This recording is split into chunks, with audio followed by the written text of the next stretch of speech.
Ang hisgutanan mahitungod sa believers o ang mga magtutuo nga may walo ka butang.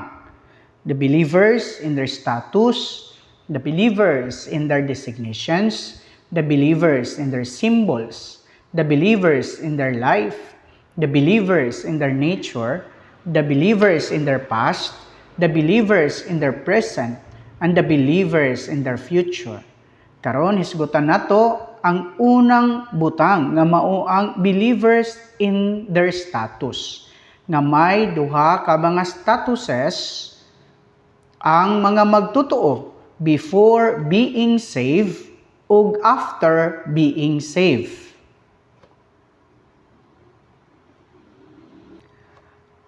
Ang status sa mga magtutuo sa wala pa maluwas dunay unom ka butang. Una, sinners. Sumala sa unang Timoteo 1:15. Having sinned, sumala sa Romans 3:23. Constituted of sin, sumala sa Romans 5:19a. Enslaved under sin, sumala sa Romans 7:14b ug John 8:34. Having become sin, sumala sa Romans 8:3 and 2 Corinthians 5:21. Condemned, sumala sa John 3:18b. Katapusan, to perish in the lake of fire, sumala sa Revelation 20:15. Ikaduha, sons of disobedience, sumala sa 1 John 3:10. Operated within by the aggregate spirit of all the evil angelic authorities with Satan as the ruler, Ephesians 2:2. Walking according to the ruler, which is Satan, of the authority of the air, sumala sa Ephesians 2:2. And walking according to the age of this world, sumala sa Ephesians 2:2. Ikatulo, children of wrath, sumala sa by nature in Ephesians 2:2. Behaving themselves in the lust of their flesh, o doing the desires of the flesh and of the thoughts. Sumala sa Ephesians 2:2.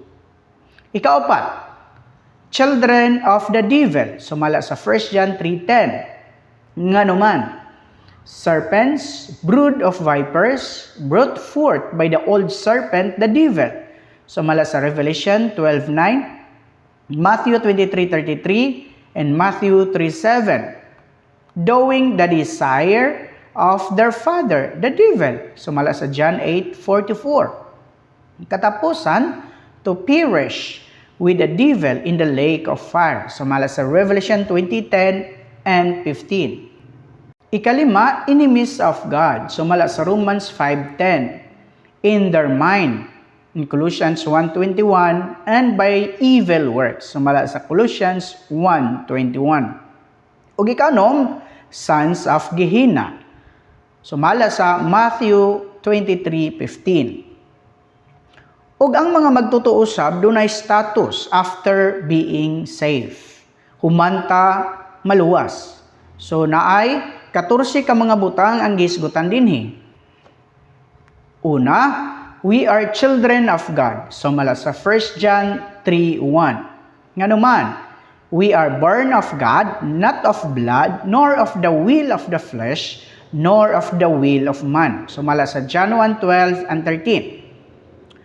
Through the receiving of the Son of God by believing in His name. Sumala sa John 1:12. Lastly, to have the eternal life, the life of God with the divine nature. Sumala sa John 3:15 to 16 and 2 Peter 1:4. Ikaduha, sons of God. Sumala sa Romans 8:14. Nganumang nahimutang sons of God, having received the spirit of sonship with the sonship. Sumala sa Romans 8:15 and Galatians 4:5 to 6. Then destined unto glory. Sumala sa Hebrews 2:10. Ikatulo, partakers of the divine nature. Sumala sa 2 Peter 1:4. Nganuman, enjoying the riches of the divine nature through God's precious and exceedingly great promises. Sumala sa 2 Peter 1:4. ug having escaped the corruption which is in the world by lust. Malaghapon sa 2 Peter 1:4. Ikaapat, ears of God. Sumala sa Galatians 4:7. Nganong nahimo man tang ears of God.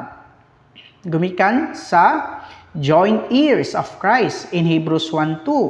According to the promise, Galatians 3:29. According to the hope of eternal life, Titus 3:7b. Through justification by the grace of Christ, Titus 3:7a. Through regeneration in the resurrection of Christ, 1 Peter 1:3. To inherit the triune God as their inheritance with the Holy Spirit as the pledge. Sumala sa Ephesians 1:13b to 14. To share with all the saints in the light of the triune God embodied in Christ as their portion. Sumala sa Acts 26:18. To be glorified with Christ. Sumala sa Romans 8:17b. To inherit an inheritance kept in the heavens as the living hope. Sumala sa 1 Peter 1:3 to 4. It is incorruptible. In 1 Peter 1:4, undefiled and unfading. Sumala sa 1 Peter 5:4. Lastly, consummating in being made God's inheritance. Sumala sa Ephesians 1:11. In the sense, Ephesians 1:18, with the sealing of the Holy Spirit, Ephesians 1:13, and full of riches of God's glory. Sumala sa Ephesians 1:18. Ikalima, priest of God. Sumala sa Revelation 1:6 and Revelations 5:10. Loose from their sins by the blood of Christ. Sumala sa Revelation 1:5, o purchased to God by the blood of Christ. In Revelation 5:9, in the resurrection of life, in Revelation 26.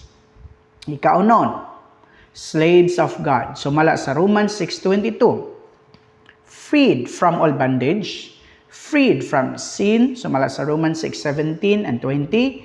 Both with a price. Sumala sa 1 Corinthians 6:20. Kapito, brothers of Christ, as the firstborn son of God. Sumala sa Romans 8:29. Nganuman, unsay mga hinungdan, because we are predestinated to be conformed to the image of God's Son. Sumala sa Romans 8:29. Born through resurrection of Christ. Sumala sa 1 Peter 1:3. The firstborn son of God as he who sanctifies, and they, the many sons of God, as those who are being sanctified, all being out of one Father, for which cause he is not ashamed to call them brothers. Sumala sa Hebrews 2:11.